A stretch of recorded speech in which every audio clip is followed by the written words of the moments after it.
সেই লক্ষ্যে সরকারের কাজ করা উচিত বলে বর্তমান সরকারের ১৮০ দিনের পরিকল্পনা, অর্থনৈতিক ও সামাজিক খাতের নীতি ও প্রশাসনিক সিদ্ধান্ত নিয়ে সংবাদ সম্মেলনের আয়োজন করে সিপিডি। সম্মেলনে এসব বিষয়ে গবেষণার বিস্তারিত জানায় সংস্থাটি। সংস্থাটির গবেষণা পরিচালক ডক্টর খন্দকার গোলাম মোয়াজ্জেম সংবাদ সম্মেলনে জানান, অন্তর্বর্তী সরকারের শেষ সময়ে যুক্তরাষ্ট্রের সঙ্গে হওয়া রেসিপ্রোকাল ট্যারিফ চুক্তি বৈষম্যমূলক। কিন্তু যে এগ্রিমেন্টটা আসলো এটি দেখে আমরা হতভম্ব, আমরা স্তম্ভিত। এই ধরনের একটি চুক্তি কিভাবে একটি সরকার, অনির্বাচিত সরকার করে যেতে পারেন, বা এই দায়টি কিভাবে একটি নির্বাচিত সরকারের কাছে এই সরকার দিয়ে যেতে পারেন। আমার কাছে মনে হয় যে কোনো একটি বিষয় যদি অন্তর্বর্তী সরকারকে নিন্দা জানানোর থাকে, তাহলে এই একটি চুক্তির জন্য আমি আসলে নিন্দা জানাতে চাই।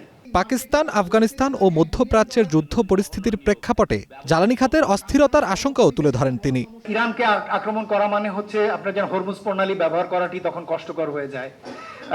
ঠিক একইভাবে পাকিস্তান আফগানিস্তানের যুদ্ধটিও হয়তো বিভিন্ন ক্ষেত্রে প্রভাব ফেলতে পারে।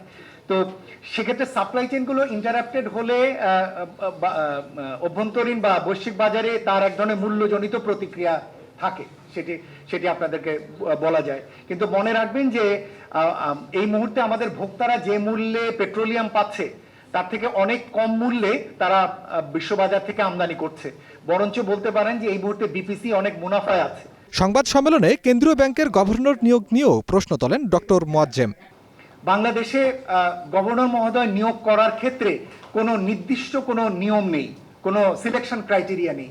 একটি আছে, বয়স ৩৫ বছর হতে হবে এবং বাকি বিষয় হচ্ছে এই সংক্রান্ত বিষয়গুলোতে তার অভিজ্ঞতা থাকতে হবে। বাংলাদেশের গভর্নর নিয়োগের প্রক্রিয়াটি আগামী দিনে আইনবদ্ধভাবে এবং এটিকে এক ধরনের সিলেকশন ক্রাইটেরিয়া ভিত্তিক এই নিয়োগটি যাতে প্রক্রিয়াতে যাওয়া হয়। সরকারের বাণিজ্য চুক্তি, জ্বালানি মূল্য নির্ধারণ ও আর্থিক খাতের গুরুত্বপূর্ণ সিদ্ধান্তগুলো স্বচ্ছতা ও জাতীয় স্বার্থকে অগ্রাধিকার দিয়ে নেয়ার আহ্বান জানিয়েছে সিপিডি। আফরাদ জমিন, গ্রিন নিউজ, ঢাকা।